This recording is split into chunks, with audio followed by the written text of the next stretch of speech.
Hello students, आज से हम 12th क्लास की फ़िज़िक्स शुरू करने जा रहे हैं। फ़िज़िक्स का मतलब आपने 11th क्लास में देख लिया होगा कि फ़िज़िक्स होता क्या है।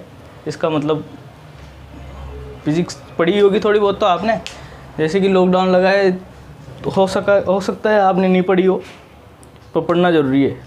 जहाँ तक 11th की फ़िज़िक्स नहीं आएगी, क्योंकि 11th बेस होता है और 12th उसके ऊपर का होता है, तो 11th की फ़िज़िक्स पढ़ना ज़रूरी है 12th की फ़िज़िक्स पढ़ने से पहले।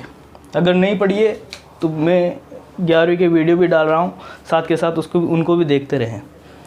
तो पहला चैप्टर पढ़ाने जा रहे हैं हम 12th क्लास का, नाम है इलेक्ट्रिक चार्ज एंड फील्ड।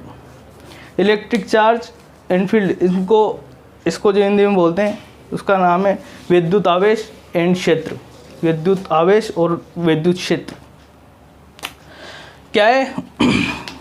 ये जो इलेक्ट्रिक चार्ज और फील्ड जो अपन पढ़ते हैं वो पढ़ते हैं स्थिर वैद्युतिकी में।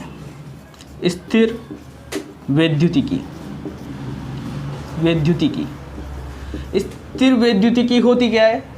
स्थिर वैद्युतिकी का मतलब विज्ञान की फिजिक्स की वो शाखा है, ये मतलब भौतिक विज्ञान की वो शाखा है जिसमें हम आवेश और उससे रिलेटेड बलों के बारे में अध्ययन करते हैं। ठीक है, तो आवेश जिस शाखा के अंतर्गत पढ़ा जाएगा उसका नाम है स्थिर वैद्युतिकी। ठीक है, तो इसके अंदर अपन ने देखा होगा कई बार, बहुत सी बार देखा होगा। क्या देखा है कि बिजली कड़कती है, तो वो किस कारण से कड़कती है वो इस चैप्टर में देखेंगे अपन। कई बार जब आप सफ़र करके आते हैं तो आप देखते हैं कि किसी चीज़ को, किसी वस्तु को छूने से क्या होता है, करंट सा लगता है, मतलब एकदम से झटका लगता है, चट सी आवाज़ आती है और झटका लगता है। वो क्यों लगता है, इस चैप्टर में उसके बारे में सीखेंगे। ठीक है, आपने बचपन में एक एक्सपेरिमेंट किया होगा आपने। उसमें क्या करते थे आप कि स्केल को लेते थे, स्केल को बालों पे घिस के और है ना उस टुकड़े करके, कागज़ के टुकड़े करके वहाँ उस पर लगाते थे, तो क्या था, अपने आप ही उड़ जाते थे वो कागज़ के टुकड़े। ठीक है, नहीं किया हो, अगर मोबाइल में लग रहे हों तो करके देखना कि कैसे होता है। देखना क्या होता है उसमें, साइड में आपको इमेज दिख रही होगी। ठीक है, कंघी को लेना, कंघी को ठीक से बालों पे लगाना, मतलब घिसना पहले सिर पे उसको, और कागज़ के टुकड़े करके पहले करके रखना ना, कागज़ के टुकड़े करके और उसके ऊपर लगा के देखना यूँ इस तरीके से, तो वो उठते हुए नज़र आएंगे आपको। ठीक है, बालों पे घिसने वाला ये जो एक्सपेरिमेंट शुरू में जिसने किया उसका नाम था थेल्स ग्रीन्स का निवासी था। ग्रीन्स मेलेटस नाम से पहले से एक जगह का नाम है, वहाँ का निवासी था वो। उसने शुरू में इस पे नहीं किया था, कंघे पे नहीं किया था, उसने किया था एम्बर के टुकड़े को घिसा और क्या किया, जो होता है ना घास होते हैं, घास के तिनके की घास की एक प्रजाति होती है सरकंडे घास की प्रजाति होती है, आपकी किताब में है इसका नाम। तो सरकंडे की गोलियां ली और उसको करके देखा उसने, ऐसे घिस के वो लगा के देखा तो वो ऊपर उठ रही थी, ऐसे छोटे मोटे तिनके ऊपर उठ रहे थे मतलब। ठीक है, तो इस गुण के, पदार्थ के इस गुण को क्या बोला? ठीक है, एम्बर का जो टुकड़ा था उसमें ये जो गुण देखा गया, उस गुण को बोला विद्युत आवेश। विद्युत आवेश की परिभाषा देखते हैं, क्या होती है विद्युत आवेश की परिभाषा? द्रव्य पदार्थ को रगड़ने पर, द्रव्य पदार्थ कौन से भी दो पदार्थों को लो, उनको रगड़ो तो क्या होगा, उनमें वो क्या विद्युतमय हो जाएगी, उनमें विद्युत के गुण उत्पन्न हो जाएंगे, जिससे क्या होगा, आसपास के जो विद्युतमय हो जाएगी, इसी गुण को क्या बोलते हैं, विद्युत विभव बोलते हैं, आवेश बोलते हैं, सॉरी। ठीक है। इनके जो आसपास का जो क्षेत्र होता है, जिस क्षेत्र में ये चिपकने का आकर्षण का गुण दर्शाते हैं, जिस क्षेत्र में, उस क्षेत्र को बोला जाता है विद्युत क्षेत्र, इलेक्ट्रिक फील्ड। ठीक है। और भी एक्सपेरिमेंट किए थे इनमें, इसको और विस्तार से समझने के लिए और एक्सपेरिमेंट देखते हैं अपन। क्या है, एक सफ़ेद कागज़ लो, सफ़ेद कागज़ की एक पट्टी लो, उसको इस्त्री कर देना उसके ऊपर और उसको टीवी पर लगा के देखना। ठीक है। टीवी पे वो चिपकेगी। ठीक है। आकर्षण का गुण प्रदर्शित करेगी, वो पट्टी जो है वो आकर्षण का गुण प्रदर्शित करती है। मतलब क्या है, पट्टी ली अपन ने, उसको इस्त्री किया और क्या किया, टीवी पे लगा दिया, टीवी पर लगा दिया, तो क्या, कौन सा गुण प्रदर्शित किया उसने, आकर्षण का। ऐसे ही कांच की छड़ लेते हैं एक, और कांच की छड़ को घिस के, कांच की छड़ को घिसेंगे। कहाँ पे घिसेंगे, ऊन पे, ऊन के ऊपर घिसेंगे। ऊन का कोई स्वेटर होगा, कोई भी कपड़ा होगा, उसके ऊपर घिसेंगे। तो ऊन के ऊपर घिसा अपन ने, किसको, कांच की छड़ को, कांच की छड़ को। तो वो जो गुण प्रदर्शित करेगी ऊन के ऊपर ही, वो होगा आकर्षण का गुण, आकर्षण का गुण प्रदर्शित करेगी। इसके बारे में देखेंगे अपन आगे कि ना क्यों प्रदर्शित कर रही है ये। ऐसे ही अगर दो कांच की छड़ों को लेते हैं घिस के, ऊन के ऊपर घिस के दो कांच की छड़ों को लेते हैं, तो क्या होता है, ये प्रतिकर्षण का गुण प्रदर्शित करती है, प्रतिकर्षण का गुण प्रदर्शित करती है। इससे क्या पता चलता है अपन को इन तीनों एक्सपेरिमेंट से, कि अगर दो अलग अलग चीज़ों को लेते हैं अपन, दो अलग अलग तरह की चीज़ों को लेते हैं, जैसे कि ये पट्टी ली और टीवी ली। ठीक है। टीवी में अलग मैग्नेटिक गुण थे और इसके अंदर विद्युत गुण थे। ठीक है। तो वो आकर्षण का गुण प्रदर्शित कर रहे थे। कांच के अंदर कांच की छड़ ली, कांच की छड़ को घिसा अपन ने ऊन के ऊपर, तो वो दोनों आकर्षण का गुण प्रदर्शित कर रहे थे। क्यों, क्योंकि ऊन के ऊपर ही घिसा है अपन ने उसको। अगर कांच की छड़ को, एक कांच की छड़ को लेते हैं, ऊन पे घिस के कांच की छड़ को लिया, दूसरे भी कांच की छड़ को लिया, ऊन पे घिस के उन दोनों को किया, आप पास में लेके आए तो प्रतिकर्षण कर रही है। ठीक है। ये क्यों कर रही है, जो अलग अलग, भाई एक समान चीज़ हो गई, जब है ना ऊन पे घिसा और कांच की छड़ ही है ये भी, और दूसरे में भी ऊन पे घिसा और कांच की छड़ ही है, इस वजह से ये प्रतिकर्षित कर रही हैं। इसमें क्या था, ऊन के ऊपर ही घिस रहे थे हम, और कांच की छड़ थी, कांच की छड़ को ऊन के ऊपर घिस रहे थे और उन दोनों को ही एक साथ में लेके आ रहे थे, तो क्या हुआ, आकर्षण हुआ। ऐसे ही पट्टी में भी इसी प्रकार से हुआ। ठीक है। तो इनका क्यों हो रहा है, ये किस वजह से हो रहा है, इस चीज़ को देखते हैं अपन।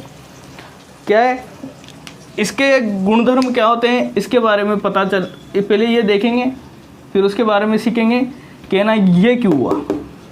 इसके बारे में पता चलेगा जब अपन संरक्षण सिद्धांत पढ़ेंगे। इसका संरक्षण सिद्धांत, आवेश संरक्षण सिद्धांत, ये पढ़ेंगे तब पता चलेगा अपन को कि क्या होता है। ठीक है। तो अगला टॉपिक पढ़ते हैं अपन, आवेश के प्रकार व गुणधर्म। आवेश के प्रकार। आवेश कितने प्रकार के होते हैं, आवेश दो प्रकार के होते हैं। एक होता है धनावेश,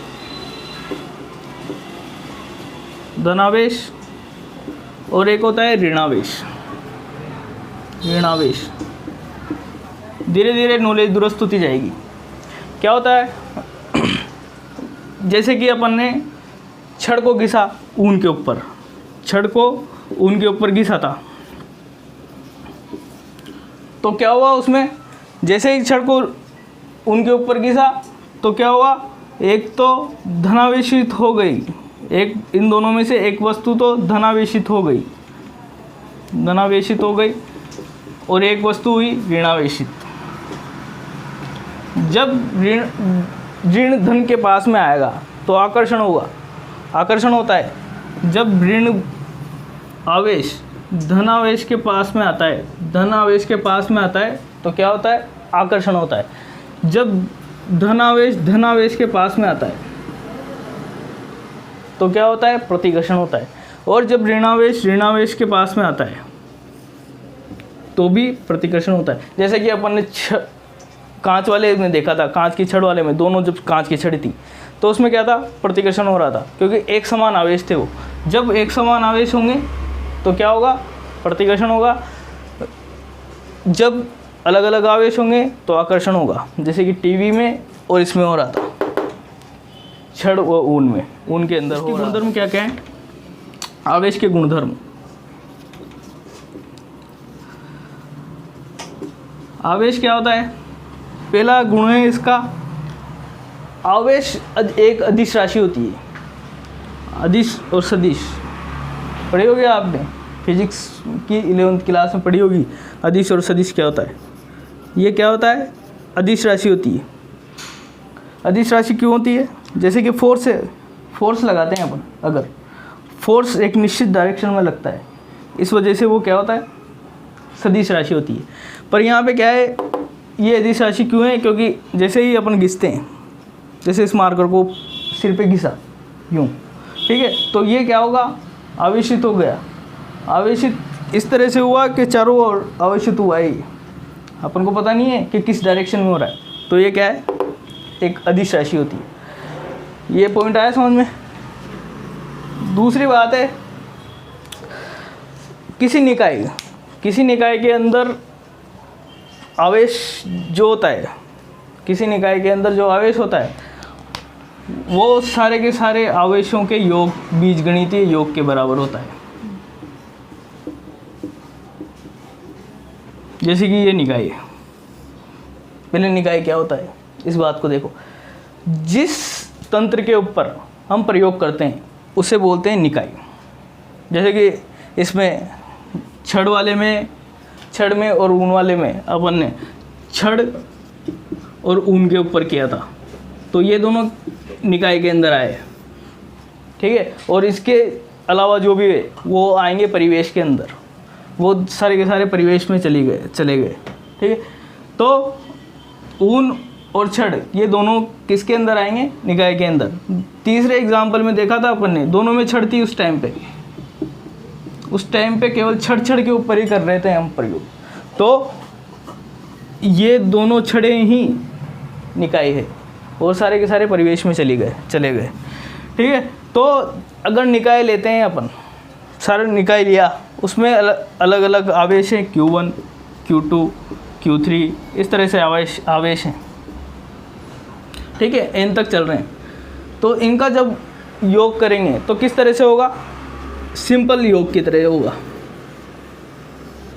ठीक है। फोर्स पढ़ा होगा आपने, बल का योग कैसे होता है, सदिश योग के रूप में होता है। ऐसे वेक्टर आता है उसके अंदर, उसमें सदिश योग होता है, इसमें नॉर्मल बीजगणितीय योग होता है। तो मतलब कहने का मतलब ये है कि एक निकाय के अंदर जो भी आवेश होते हैं वो बीजगणितीय रूप से जुड़ते हैं, ठीक है। यहाँ तक आ रही है बात समझ में। तीसरा पॉइंट है, तीसरा गुणधर्म, आवेश हमेशा संरक्षित होता है और क्वांटीकृत होता है, ठीक है। क्वांटीकृत का मतलब और संरक्षण का मतलब अलग से पढ़ेंगे हम, अलग से एक टॉपिक है, इस वजह से अलग से पढ़ेंगे।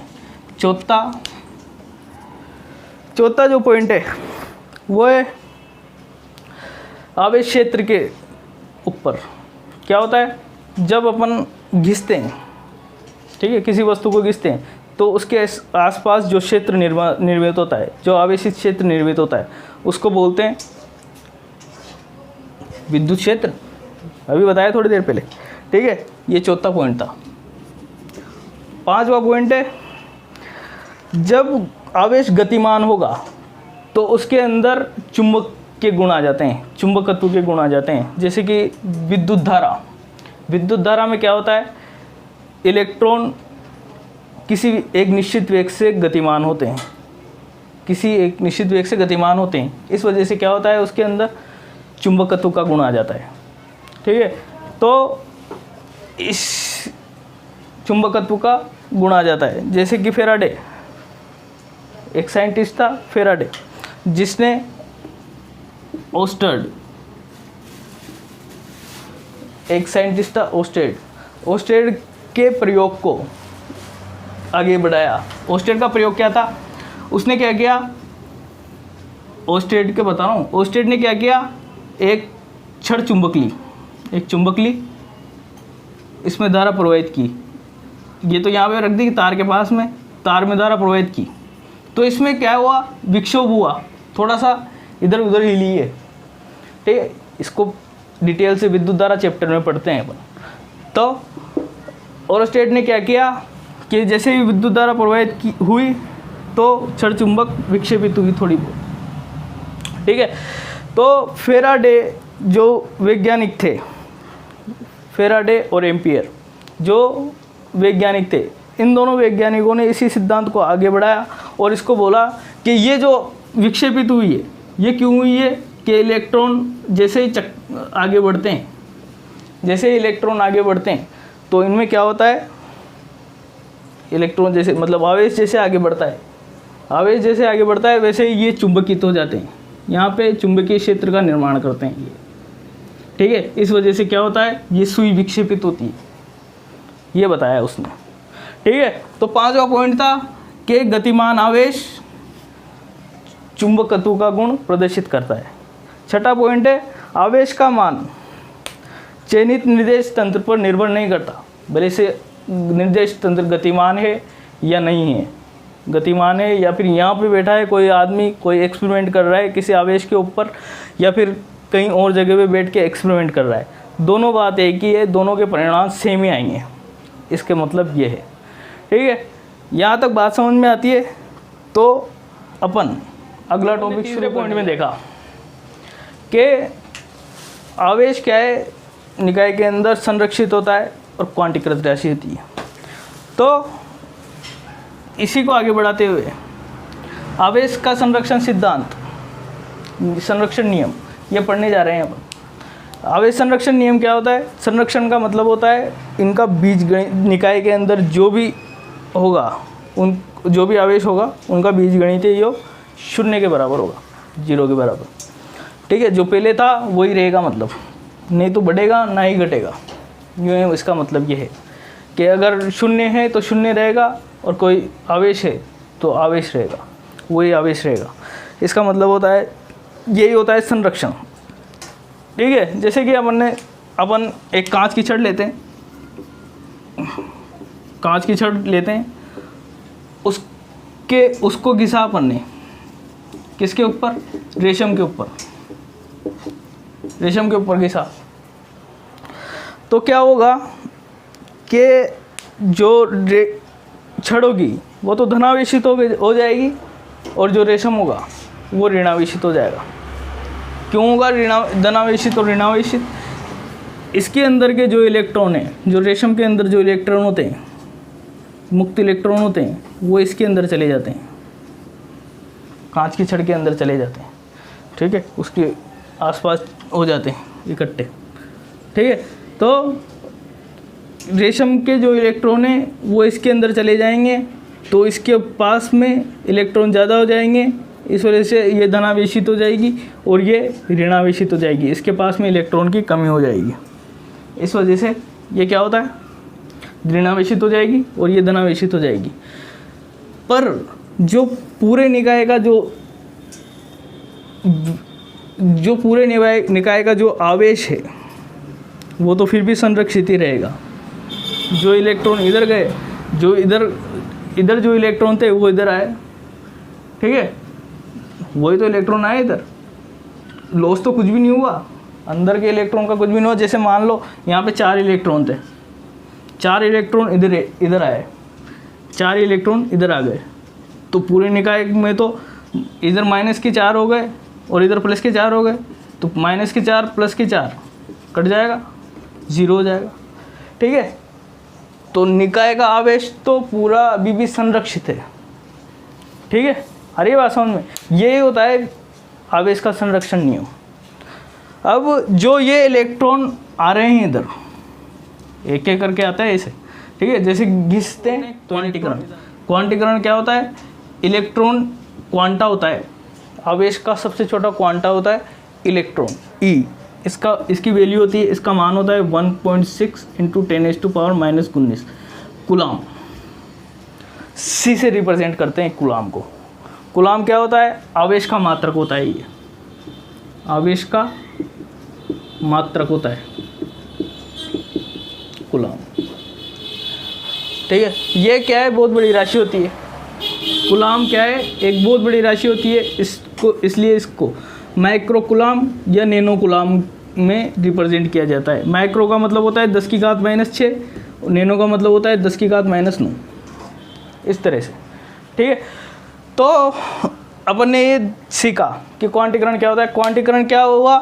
एक मतलब इलेक्ट्रॉन आता जा रहा है, मतलब एक जो इलेक्ट्रॉन आएंगे संख्या, किसी संख्या में एक निश्चित संख्या के अंदर आएंगे, जैसे 1 आया, 2, 3, 4, 5, जो मतलब आवेश को ऐसे लिखेंगे। आवेश को जब भी लिखेंगे तो ऐसे लिखेंगे Ne, इसी को बोलते हैं क्वांटीकरण। आगे अच्छे से एक्सप्लेन करेंगे और अच्छा बताएंगे आवेश का क्वांटीकरण क्या होता है। अभी टाइम की कमी की वजह से वीडियो को यहीं समाप्त करते हैं, ठीक है। अगले वीडियो में क्वांटीकरण से शुरू करेंगे। Okay, thank you.